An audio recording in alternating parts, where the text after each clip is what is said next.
வாங்க medium size potato வந்து நான் பாயில் பண்ணி எடுத்துக்கிறேன். இது எப்படின்னு காட்டுறேன். நான் அது வந்து வாங்க. இதுக்கு வந்து ஒரு 5 மீடியம் சைஸ் பொட்டேட்டோ வந்து நான் பாயில் பண்ணி எடுத்து வச்சிருக்கேன்.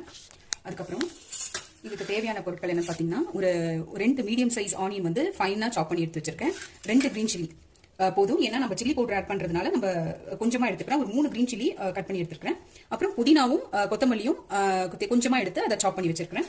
இதுக்கு தேவையான மசாலா தூள் என்னன்னு பாத்தீங்கன்னா, இப்போ வந்து ரெட் சில்லி பவுடர் 1 ஸ்பூன் நான் உங்களுக்கு போடும்போது அளவு காட்டுறேன்.